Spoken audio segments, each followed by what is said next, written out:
Yo berkatu masih kembali di channel terbaru saya. Terima kasih buat teman-teman masih setia menonton mendukung menyaksikan konten dari channel ini. Mudah-mudahan kabar sahabat muslim di sini selalu dalam lindungan Allah Subhanahu wa taala. Amin ya rabbil alamin. Jadi tentunya kita sudah mendengarkan bagaimana cuplikan videonya ketika pendeta Isra Soru ini mengatakan Alkitab itu tidak boleh ditafsirkan. Hanya orang yang sudah dipenuhi oleh Roh Kudus baru boleh menafsirkan Alkitab ini. Maka dengan serentaknya para penonton menertawakan pendeta Isra Soru ini. Itulah bedanya kita dengan mereka. Jadi ketika kita membaca ayat-ayat Al-Quran, kita menggunakan akal kita. Tapi ketika mereka itu membaca ayat Alkitab, mereka itu menghilangkan akalnya. Kalau mereka menggunakan akalnya ketika membaca Alkitab, maka 90% orang Kristen itu meninggalkan agamanya. Sebelum kita lanjutkan, bagi yang belum tekan tombol subscribe-nya, silahkan ditekan tombol subscribe-nya, bunyikan tanda loncengnya, dan silahkan dibagikan video.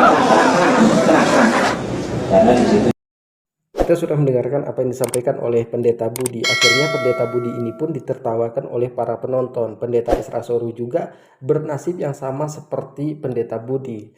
Dua-duanya itu ditertawakan oleh para penonton. Jadi ketika mereka ini membaca ayat Alkitab, mereka tidak boleh menggunakan pikirannya. Pikiran itu harus disingkirkan. Sebab kalau mereka menggunakan pikirannya, otomatis 90% orang Kristen itu akan meninggalkan agamanya.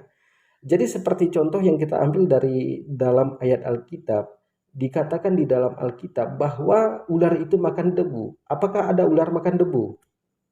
Banyak sekali ayat-ayat Alkitab ini bertentangan dengan sains, teknologi, embriologi.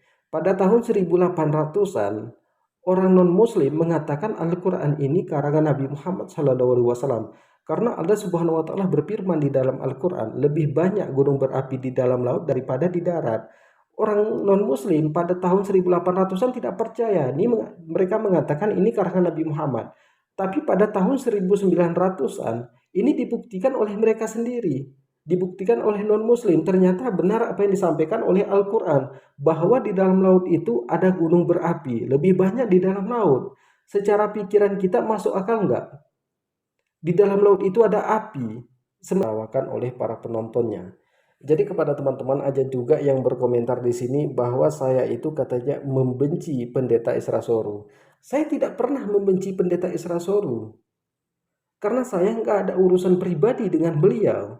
Kalau beliau memposting atau upload ke media sosial tentang keluarganya, kemudian saya tanggapi, saya membicarakan aneh-aneh tentang dia, tentang keluarganya, lalu saya tunjuk kena hidungnya, itu baru saya namanya membenci.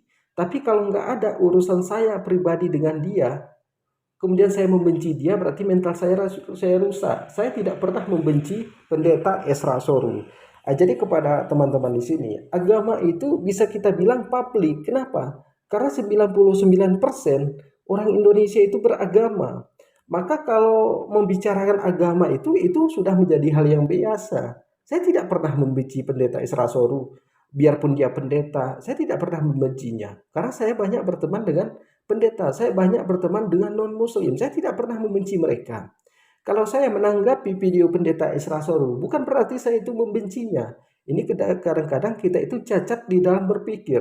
Kita menanggapinya dengan baik, dengan sopan. Kemudian dikatakan kita itu membenci. Kemudian ada yang mengatakan kita menghujat, mencaci maki.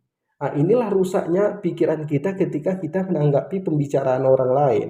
Kalau saya menunjuk dia kena hidungnya, itu saya baru menyakiti dia. Tapi kalau saya mengkritik apa yang disampaikan oleh pendeta Isra Soru, di mananya saya membenci dia?